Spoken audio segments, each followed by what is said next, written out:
अस्सलाम वालेकुम। उम्मीद है कि आप सब खैरियत से होंगे और अपने घरों में खुश होंगे। तो आज मैं आप लोगों के लिए दही फुल्कियाँ कह लें, पकौड़ियाँ कह लें, इसकी रेसिपी लेके आई हूँ। किस तरह इसको क्रिस्पी करना है और कितने टाइम के लिए इसको हम लोग स्टोर कर सकते हैं, तो सब कुछ आज की वीडियो में आपको मैं डिटेल से बताऊँगी। तो चलें रेसिपी शुरू करते हैं। बिस्मिल्लाहिर्रहमानिर्रहीम। तो यहाँ पे हमारे पास 1 कप बेसन का है और इसमें मैंने आधा कप आटा शामिल किया है। हाफ़ टी स्पून इसमें नमक शामिल करेंगे।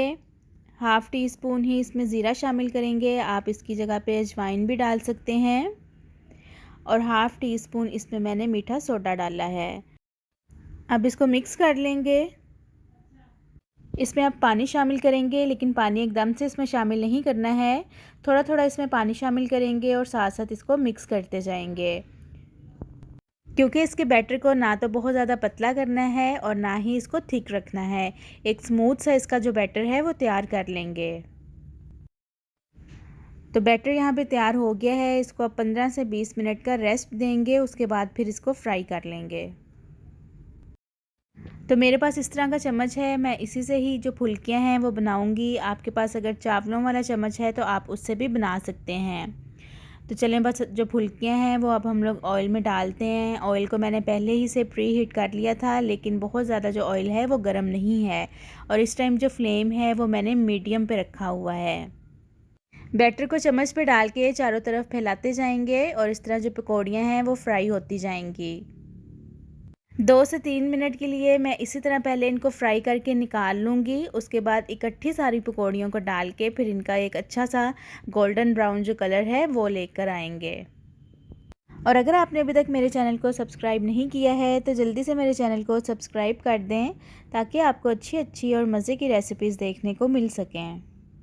तो यहाँ पे 2 से 3 मिनट हो गए हैं इनको फ्राई होते हुए।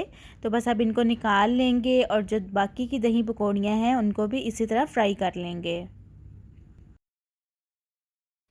तो दही पकौड़ियाँ यहाँ पे मैंने सारी फ्राई कर ली हैं। अब इनको दोबारा पैन में डालेंगे और इकट्ठा ही इनको अब फ्राई करेंगे।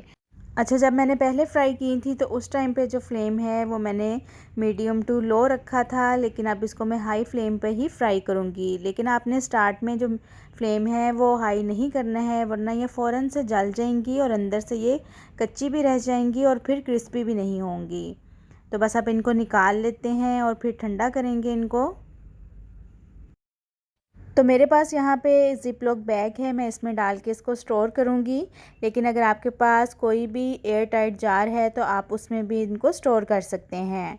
2 से 3 माह तक इनको स्टोर कर सकते हैं। ये बिल्कुल भी ख़राब नहीं होंगी, फ्रिज में भी रखने की ज़रूरत नहीं है। तो उम्मीद करती हूँ आपको ये रेसिपी अच्छी लगी होगी। तो चले, मिलती हूँ आपसे अपनी नेक्स्ट वीडियो में एक नई रेसिपी के साथ। अपना बहुत सारा ख्याल रखिएगा और मुझे दुआओं में याद रखिएगा। अल्लाह हाफ़िज़।